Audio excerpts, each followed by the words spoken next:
The war had stretched across the stars, leaving nothing untouched. Colonies burned, fleets fell, and yet humanity endured. On Arden 9, a mining world converted into a fortress, the remnants of the human resistance dug in. They were battered, outnumbered, and exhausted, but they refused to surrender. Every human knew that surrender meant extinction. Every human knew they were the last line of defense against the alien swarm. Private Elias Kane moved through the wreckage of the battlefield. The ground was torn apart by explosions.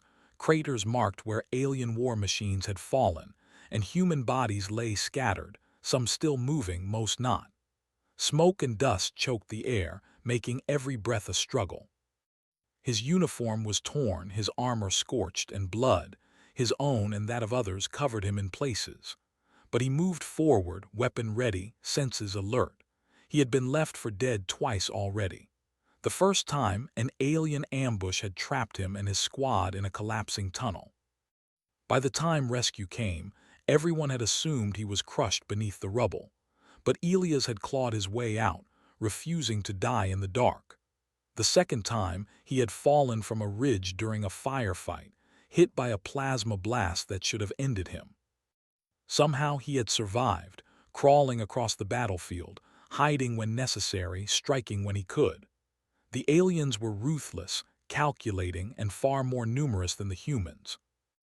Their psychic hive mind made them terrifyingly coordinated, almost as if the entire fleet shared a single mind. They could predict human movements, or at least they thought they could. But Elias Kane was not predictable. He moved like a shadow, appearing where he was least expected, vanishing before they could respond. Every shot he fired was precise, every maneuver calculated in the moment, and every victory was a testament to the stubbornness of the human spirit. As he moved, he saw a group of alien drones approaching a small human outpost. They were advanced, sleek machines with hard exoskeletons and glowing red eyes, scanning for movement. Elias ducked behind a ruined wall, breathing slowly, calming his racing heart.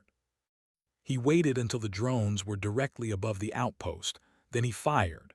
The bullets tore through the drone's armor with a satisfying crunch, sparks flying as circuits shorted. The drones fell in a pile, twitching before shutting down completely. Behind him, the survivors of his squad emerged from their hiding spots, blinking at him in disbelief. They had thought he was gone.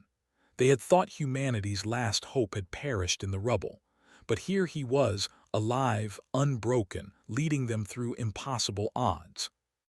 In the alien flagship orbiting above Arden 9, the alien Queen Zyra watched the battlefield through her psychic link. She was a being of perfection and cruelty, grown over centuries to lead her species to dominance across the galaxy. Her thoughts flowed through her hive, reaching every soldier, every drone, every warship. And yet something disrupted the network, something human, something impossible. A single human soldier was changing the battle, not just surviving but turning the tide. The drones that should have killed him lay in pieces. The ambushes that should have trapped him failed. The queen leaned closer to the viewing array, her elongated limbs trembling in a way no human could see but could feel through her psychic presence. She whispered almost to herself, "How?" She had expected this species to fall quickly, to break under pressure, to die when the first blood was spilled. And yet, Elias Kane moved like a force of nature, unpredictable and relentless. Each alien attack he survived, each enemy he destroyed, it all mocked the Queen's centuries of planning. Her mind raced. How could a single human endure what should have killed him? How could one species so fragile appear so dangerous? Elias led his squad through the shattered cityscape of Arden 9, navigating crumbling buildings and twisted metal. His eyes were sharp, taking in every shadow, every movement. He knew the aliens were everywhere, watching, waiting. They thought humans were weak, that death was inevitable. He knew differently. Humans survived. Humans adapted. Humans fought even when hope seemed impossible. A sudden roar split the air. One of the Queen's personal assault units dropped from orbit, massive and armored, with claws capable of tearing through steel. It charged, but Elias was faster. He rolled out of the way, firing round after round into the beast's joints. Sparks flew as his bullets pierced armor. The creature staggered, then fell, giving the humans a momentary reprieve. The squad pressed forward, hearts pounding, adrenaline surging. They had no time to grieve, no time to fear. Every second counted. Every move could be their last. Yet as they advanced, Elias noticed something. The battlefield was changing in ways no human should have been able to influence. The aliens were reacting differently, hesitating, retreating slightly. The Queen was observing, studying, perhaps even afraid, and the humans were exploiting it. Hours passed, though it felt like minutes. The sun dipped toward the horizon, painting the scorched city in reds and golds. Explosions punctuated the landscape, alien plasma and human gunfire lighting up the smoke-filled sky. And through it all, Elias Kane moved with purpose. He was not just surviving. He was rewriting the rules of engagement, showing that humans were not weak, not fragile, not easily broken. In a ruined plaza, Elias' squad came across a group of civilians who had been hiding in fear. Women, children, and the elderly, their faces pale with terror. Elias did not hesitate. He rallied his team, forming a protective perimeter around the frightened humans. Every move he made was precise. Every order was calculated. There was no room for mistakes. From orbit, the Queen's psychic vision focused on him. She could feel his determination, his refusal to die, and it unsettled her. No human had ever defied her so thoroughly. No human had ever survived when all odds were stacked against them. Her voice, cold and sharp, resonated in the minds of her closest soldiers. Eliminate him. Destroy him, he should be dead. Yet, despite her command, her own thoughts betrayed her. Doubt crept in, a tiny spark she could not suppress. She had expected death. She had expected obedience. She had expected weakness. And instead she saw defiance, ingenuity, and an unyielding will to survive. She whispered again, almost in disbelief, "How does he still live?" Elias led the survivors to a makeshift bunker beneath the city.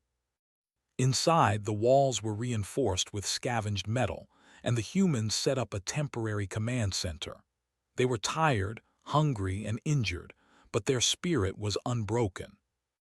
Elias moved among them, giving orders, offering encouragement, and preparing them for the inevitable next wave.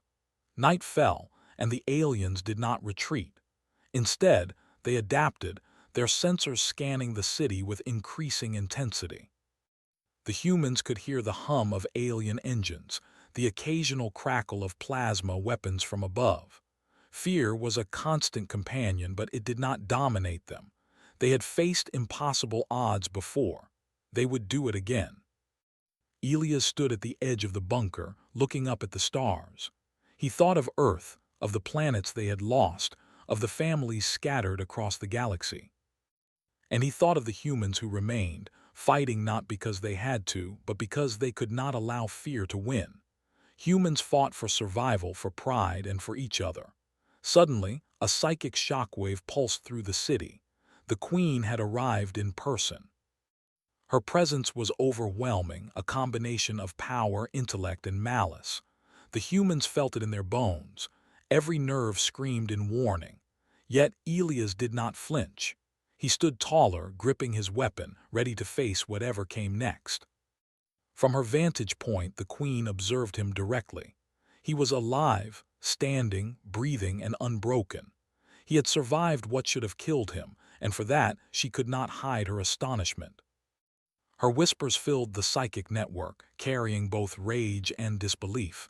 "You were meant to be dead." Elias felt the weight of her attention but did not falter. He knew what was coming. He had prepared for this moment, even if he did not yet know exactly how it would unfold. Humans thrived in the face of adversity. They turned weakness into strength, despair into strategy, and fear into resolve. The Queen's elite strike team descended, their ships cutting through the night sky like predators. Plasma fire lit the city in brief, blinding flashes. Buildings shook, windows shattered, and the ground trembled under the impact.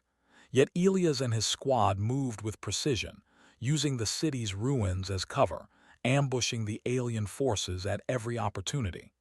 Explosions tore through the streets, but Elias never stopped. He rescued trapped civilians, directed counterattacks, and struck with deadly accuracy. The humans fought not just for survival, but to prove something to the universe. They were not weak. They were not disposable. They were dangerous. Hours turned into a day. The aliens had expected an easy conquest, but every moment they spent on Arden 9 was costly. The humans were learning, adapting, and striking back. Each loss they inflicted on the aliens was a message, clear and undeniable. Humans would not die quietly. By the end of the first part, the battlefield was a chaotic landscape of fire and smoke. The aliens were regrouping, shaken by a species they had underestimated. Elias Kane stood amidst the rubble, wounded but unbowed, surrounded by the survivors he had led through impossible odds. He looked up at the stars, knowing the Queen would come again, knowing the fight was far from over. And somewhere in the dark expanse of space, the Queen whispered again, her voice carrying a mixture of anger and disbelief. "You were meant to be dead." The night over Arden 9 was thick with smoke and fire, the sky cut by the red streaks of alien plasma.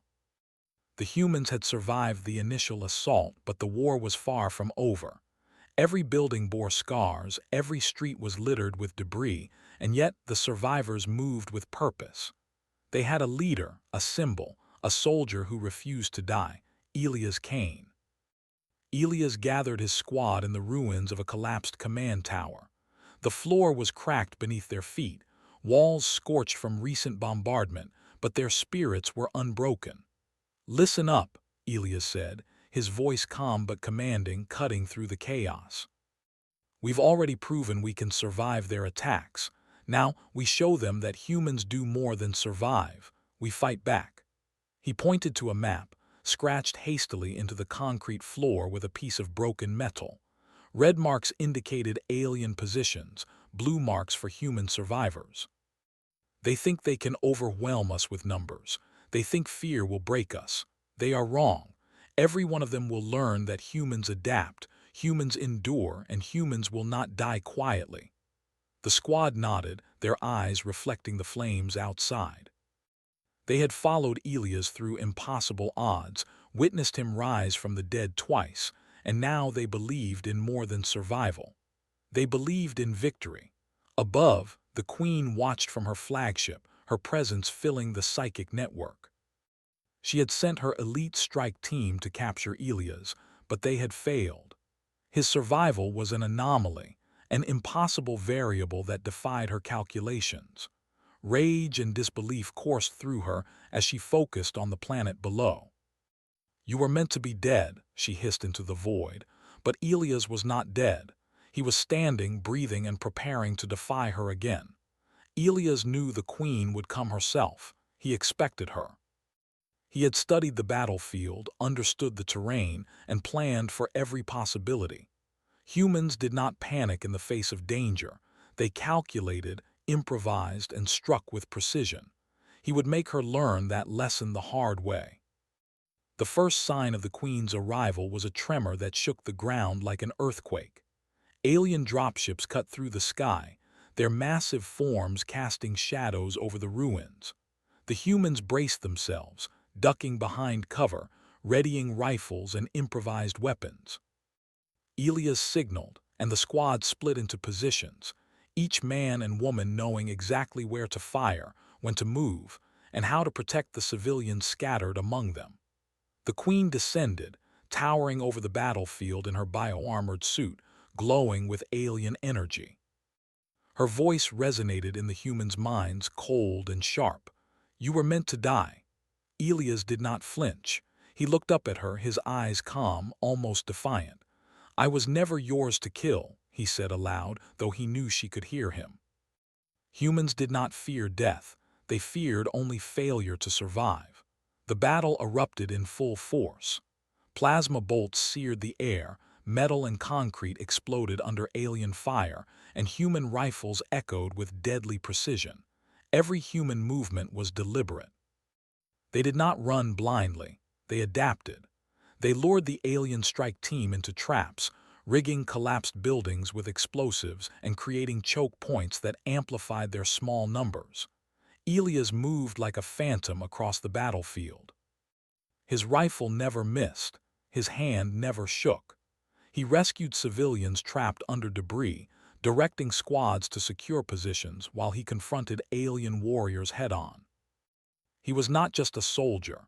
He was a symbol of everything humanity represented: endurance, cunning, and the refusal to die when the universe said they should. The Queen's forces began to falter. They were superior in strength, speed, and firepower, but humans were unpredictable. Elias used their own tactics against them, exploiting weaknesses the Queen had overlooked. He turned a collapsed building into a death trap, guiding the alien strike team into it, and detonated explosives that flattened them completely. The Queen observed, her frustration mounting. Every loss was a humiliation. She had expected obedience, expected weakness, expected death. Yet this human, standing amidst ruin, unbroken and unbowed, was rewriting the rules of war. Her psychic scream resonated across the battlefield. "Eliminate him," she commanded, but her elite soldiers hesitated, unsure how to strike against a foe that survived everything. Elias noticed the hesitation. He pressed the advantage. Using improvised energy mines, makeshift turrets, and ambush tactics, he tore through the alien ranks with precision. Civilians watched in awe as humans turned the tide of battle through ingenuity and courage. The Queen had underestimated them, and it was proving to be a costly mistake. Hours passed, the battle raging without pause. Smoke and fire obscured the sky, and the sounds of destruction were deafening. Yet Elias remained focused, moving like a shadow, striking where the aliens least expected. He knew the Queen would eventually confront him directly, and he was ready. The confrontation came when the Queen herself landed in the ruins, her bioarmor gleaming, her presence a mountain of alien power. She moved with speed and precision, but Elias was faster. He dodged energy strikes, rolled through the rubble, and fired his rifle with deadly accuracy. The humans cheered as their leader held his ground against an opponent they had been told was unstoppable. "You should be dead," the Queen hissed, her voice vibrating through the psychic network. "I wasn't meant to be yours," Elias replied calmly, his eyes unwavering. Humans did not beg for mercy, did not plead for survival, they fought. Every human knew that fear was a tool, and Elias wielded it masterfully. The battle reached its climax in the heart of the ruined city. Buildings collapsed under alien bombardment, plasma fire lit the sky, and the ground shook with the force of the war.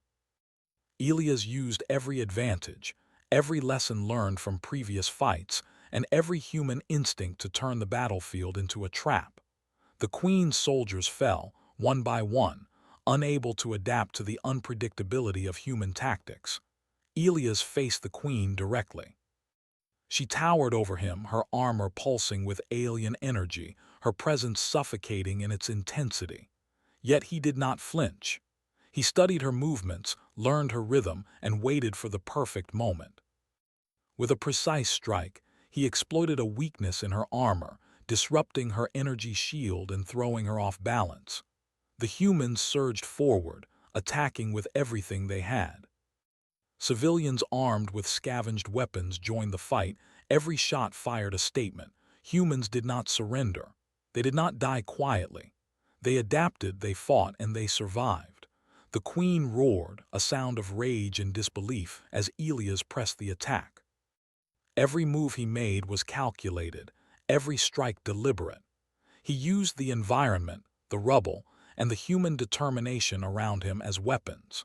Her attacks, powerful and relentless, began to falter against the ingenuity of humans who refused to be defeated. Finally, with one coordinated strike, Elias and his squad brought the queen down. Her energy shield failed, her armor cracked, and she fell to the ground with a thunderous impact. Silence followed for a moment, broken only by the labored breathing of humans and the distant crackle of fires. The surviving alien forces, leaderless and demoralized, began to retreat. The humans had survived what should have been annihilation. They had fought back against a species that believed they were weak, and they had won. Arden 9 was scarred, its surface blackened and broken, but it remained in human hands. Elias Kane stood amidst the ruins, his body battered, his uniform torn but his spirit unbroken. He looked over the survivors, each one a testament to human resilience. They had endured impossible odds, adapted, and fought back. They had proven, not just to the aliens but to the galaxy, that humans were not weak. They were dangerous, relentless, and unyielding.